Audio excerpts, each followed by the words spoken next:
Hey, so I'm super excited today on our next edition of Coffee Talk. We are honored to have Lieutenant General Stubbs, the Director of the Army National Guard, here with us today to talk a few minutes. And we'll ask him a few questions and get his feedback. But I want to highlight today I'm using, this is my coffee mug of the day. So we've got the dust off. So this is Charlie, the 238th GSAB mug celebrating the Aviation Brigade. So shout out to the Aviation Brigade. Great flyovers this weekend. It is Memorial Day weekend. And so we've seen you guys in action earlier today and last weekend, and I know tomorrow for the race. And so General Stubbs, we spent the morning out at a amazing Memorial Day ceremony recognition. We got to spend the morning with some Gold Star families. And when I spend time with those Gold Star families, it just drives home to me the importance of not only what we do as an organization, but the seriousness of the role that we have as leaders to ensure that our soldiers and our airmen are ready when the nation calls. And here in the state of Indiana, and aligned with you and your priorities on the Army National Guard side, you know, our number one priority is warfighter readiness, full stop. That's the number one priority for all of our MTO organizations within the state of Indiana. Every commander from the division commander on down to a rifle platoon leader knows warfighting readiness. That's what they're focused on. At the state level, we have some other priorities that are designed to enable warfighting readiness. One of those is force structure optimization, ensuring we've got the right force structure to fight the next fight. And then modernization of our facilities, ensuring our warriors have the facilities they need to train and be ready. And then finally, strategic comms. We've got to tell our story. We don't do a great job historically of telling about the amazing things that we do in the not only the Indiana National Guard, but I just think the National Guard as a whole. But this morning, I'm thinking about that our job is to make sure people are ready. And so we talk warfighter readiness. And as I go around the state and I talk to people, you know, honestly, that's one of the most in-depth conversation we have is, what does that mean? What does warfighting readiness mean to you when we say you have to be an expert at the basics? And we talk about what does that mean? And I thought this would be a great opportunity for the team to hear directly from you on what you think warfighting readiness means to a soldier in the National Guard. Okay, fantastic. Hey, first off, General Muennich, thanks for having me here. It's great to be in Indiana. My first trip into Indiana, my first time in Indianapolis, and what a remarkable opportunity to be able to represent almost 331,000 Army National Guard soldiers. You talk about warfighting readiness, and I want to go back to really why we exist as an Army National Guard. And I've been thinking about this over the last several months. We in the National Guard, we have a saying, always ready, always there. And we are absolutely anchored to that. We should always be ready. And then when the nation needs us and when our communities need us, when our governors call, we are always there. But for me as the director of the Army National Guard, the primary combat reserve of the United States Army, we make up 42% of the combat power of the Army. Think about that. 42% of the combat power, the killing power of the Army resides in the Army National Guard. So yes, we are always ready. We are always there, but ready for what? And I say we're ready for combat. And our readiness for combat means we're ready for anything. And that can manifest in a number of different ways. I mean, obviously we have our warfighting mission. We're deployed abroad right now. We are in the fight. Epic Fury. We have the 42nd Infantry Division. We have a number of Army National Guard formations, whether it be infantry, artillery, engineer, aviation, you name it. They're in the fight today. We're deployed all over the globe. And then, of course, we're deployed here at home, the southern border. We're doing a lot of things domestically in support of our governors and then in support of federal authorities. So to do all those things, your focus in Indiana is spot on, a warfighting focus, right? Yes, we've got to be ready for combat. And then with that, with a warfighting mentality, the notion, the idea, ready for combat, ready for anything, it starts with the basics. Brilliance in the basics. So this is the way I kind of see it. And I think it's brilliance in the basics at echelon. So it starts with the individual soldier. And you guys have got tremendous soldiers here inside the great state of Indiana. So for me, it starts with the individual. It starts with that person that we recruit, that raises his or her right hand. We send them off to training. We get them basically trained. Then we train them within their specific MOS. We then integrate them into the formation, and we pour into that individual, right? It starts with the individual soldier. Proficient in their warrior task and drills. They're physically fit. They're resilient, and they are a valuable contributing member of that team, whether it's the team, squad, platoon, company, battalion, and so on, because it starts, the individual building block is the individual soldier of any unit, obviously.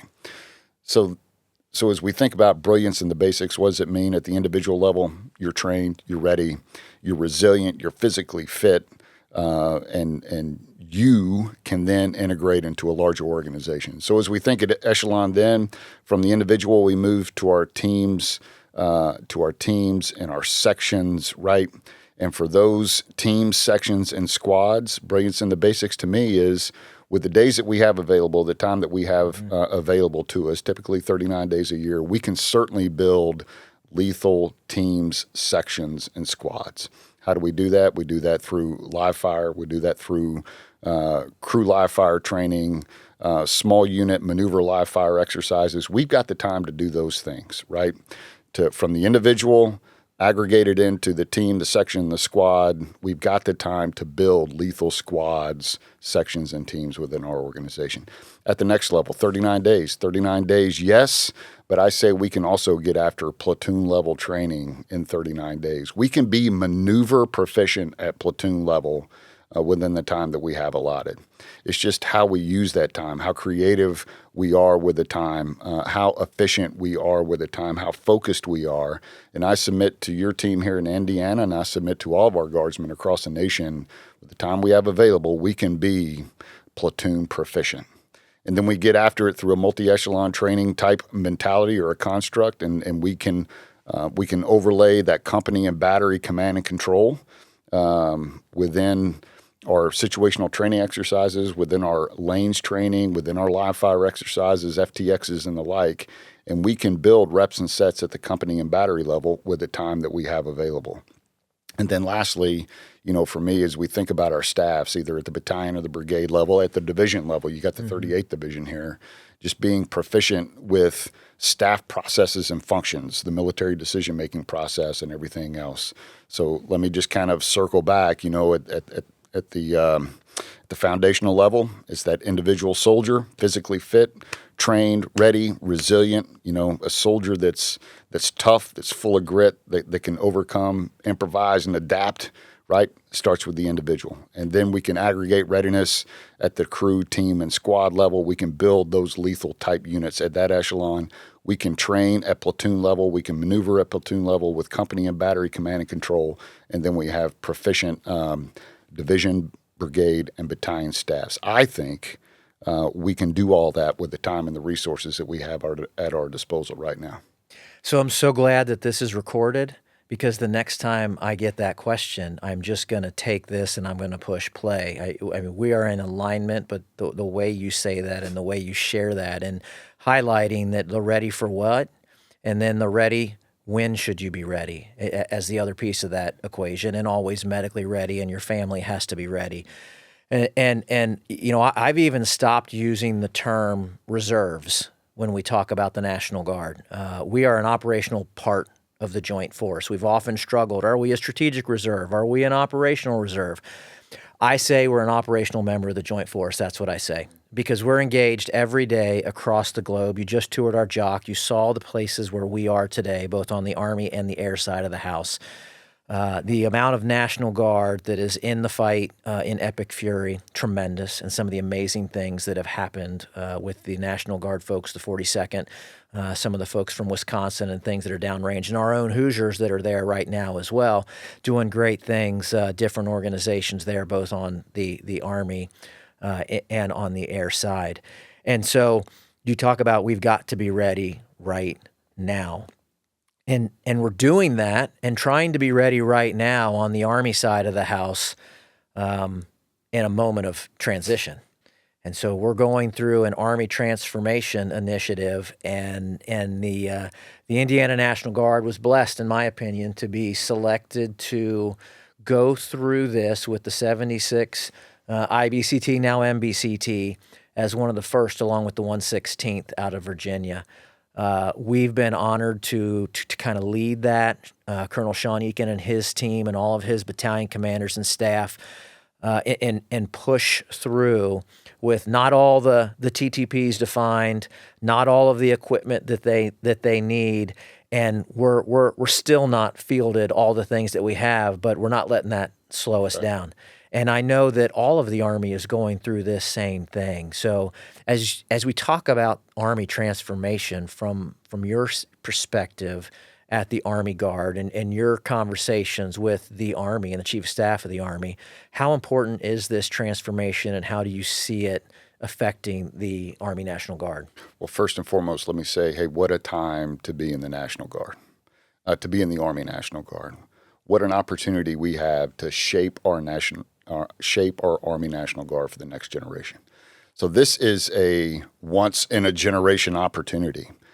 You think about when you and I were lieutenants back in the 90s, pre-9/11, all the things that we've seen and done, how our formations have morphed over the last 25 to 30 years or so. So we're kind of at that inflection point now, if you will, in terms of the way we're structured and organized and the like. I've got 4 focus areas as a director of the Army Guard, and we kind of touched on the first 2 in our previous dialogue, but it's growing combat-ready soldiers and leaders. Again, it starts with the individual soldier. We want to make sure our soldiers are trained, that they're prepared, they can be the best that they can be for their respective units. Then we got to build lethal units. We do that at echelon, just as I described, at the team, squad, section level, at the platoon level, company, battalion, brigade, all the way up to division in our case. My third focus area is, we got to transform for the future.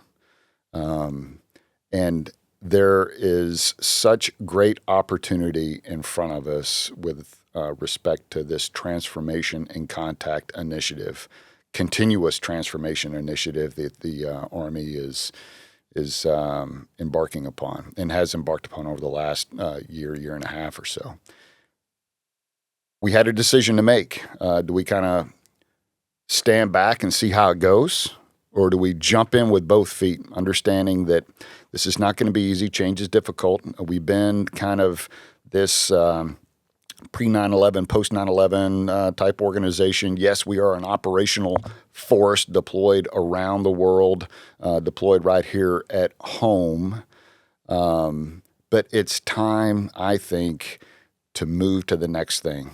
The character of war is changing just like at an exponential rate. We see it playing out before our eyes in eastern Ukraine right now in the Russia-Ukraine conflict. We see it playing out before our eyes as it relates to Operation Epic Fury. The character of war is changing, and it demands that we change along with it. The formations that we fought during the global war on terrorism, and they were primarily legacy Cold War formations. So we're not in that environment anymore. Over the last couple of years, we've shifted from counterterrorism, low-intensity type conflict, and now we are principally focused on lower-scale combat operations. But in this environment, with the technologies that are evolving at such a rapid pace, it demands a new look, a new way, and that's what continuous transformation is driving. So as we talk about our legacy close combat formations. In the Army National Guard, we've got 27 fighting brigades. We've got 20 infantry brigades right now. Well, I should say we have 18 because we've just transformed 2 of our infantry brigades, the 76th and the 116th Brigade in Virginia, to the Mobile Brigade Combat Team. A radical transformation, as we take down our CAV squadrons, as we take down our brigade engineer battalions. We organize around 3 mobile infantry battalions with a brigade headquarters and a light support battalion, and then all the other technology and enabling type capabilities that go along with that, whether it be drone technology, next generation command and control, and then new weapons and new mobility platforms. It's an incredible opportunity. So what the 76 is going to do for us in many ways, just like the 116th in Virginia, is really going to serve as a pathfinder for the entire Army National Guard moving forward, especially within our close combat force. So you guys are going to do the combat readiness exercise. You're going to learn a lot of lessons there. You're going to experiment with the formation, tactics, techniques, and procedures, and then you're going to learn a lot of things that you will then apply next summer at the Joint Readiness Training Center when this brigade goes downrange to participate in what the Army calls a transformation in contact, a TIC rotation. So you'll go up against Geronimo, the world's best op four, in a mobile brigade formation organization. And again, you're going to continue to learn lessons and experiment, not just on behalf of the 76 and the Indiana National Guard, but on behalf of the Army National Guard and the greater United States Army. So the things that you do, the experiences that you undertake and the lessons that your leaders and your soldiers learned are going to be applied to the next 18 infantry brigades that transformed to mobile brigade combat teams. And then, oh, by the way, we started with 5 armor brigades, and we're transforming 3 of our 5 armor brigades to mobile brigades, along with our 2 striker brigades that will transition to mobile brigade combat teams as well. So in the end, the close combat formations of the Army National Guard, you're going to have 2 armor brigades and 25 mobile brigade combat teams. And what a mobile brigade combat team allows you to do, to be light, lethal, agile, a little bit more survivable, right? And then also maybe more affordable for the nation. Mm-hmm. It's going to allow us to be a more affordable force and really a more malleable force, a lot of flexibility with respect to the things that we're expected to do in the warfight and the things that we're going to be asked to do here at home. A mobile brigade is going to be that much more agile to respond to the needs both of a combatant commander or a governor as we support domestic operations. There's a lot going on. Just a little bit. You started out and you said this is a great time to be in the National Guard. Standing still is not an option. No. Right? If we stand still, we're going to get left behind. And again, Indiana, what a great opportunity for this state, the Hoosier state, to be right there at the cutting edge of transformation. So we're honored to be there. I talked to the soldiers that are going through this, and they're excited. There's trepidation and anxiety, but they're looking forward to the CRX, which will be here at Camp Atterbury. Yep. The team's done an amazing job getting ready for that. And so at the beginning, I mentioned we were here for Memorial Day. And you gave amazing comments today, and I want to say that, amazing comments at the Memorial Day ceremony. So to our soldiers and airmen, if you have an opportunity, please go pull those up. You can find them on YouTube and listen to what General Stubbs had to say. It's pretty moving, and you talked about earn it, and earning it. And so what I want to say is that we here in Indiana, we plan on earning the legacy of those that came before us and continuing that. And I want to give you the opportunity, first say thank you for coming here and participating today, but I'll give you the opportunity for the last word today. Well, General Muennich, thank you. You've got an incredible organization here. I've been on the ground just a little over 24 hours, had an opportunity to go out to Camp Atterbury and see Task Force Raptor and then sit down with some of your leaders at the tactical edge and talk about continuous transformation, everything that the 76 Infantry, Mobile Brigade Combat Team is doing. I do it all the time. And you've got incredible talent. You've got young officers and non-commissioned officers and soldiers inside this organization, like you said. They are hungry, and they are excited. They are motivated. They see the future. They understand the future better than I do, and they are getting after it. Yes, we don't have everything that we want. We don't necessarily have everything that we need, but your team is figuring it out, and they're figuring it out in stride, and they are innovating at a remarkable pace. So I want to commend your folks for that. You mentioned Memorial Day. Yeah, what an incredible time to be here, to be there at the Indiana War Memorial, to have an opportunity to spend time with our Gold Star families, to address that crowd as the keynote speaker, one of the honors of my professional life. So I thank you for affording me that. You talk about earn it. Yeah, I think it's very simple. And if you go out and you look at the comments, but I'll just say go watch the last 15 minutes of Saving Private Ryan, and you'll understand what that means. And that's something that we have to do every day. For those that have gone before us, for those that have made the ultimate sacrifice, paid the ultimate price on our behalf, we owe it to them to go out and earn it every day. This is an incredible profession to serve the nation, wearing the cloth of our uniform as a United States Army soldier, as an Army National Guard soldier, but we can't take it for granted. We gotta go to the mat every day. Go to the mat every day for Indiana and for your citizens of Indiana. Go to the mat every day for the citizens of this great country, because we do live in the best country in the world.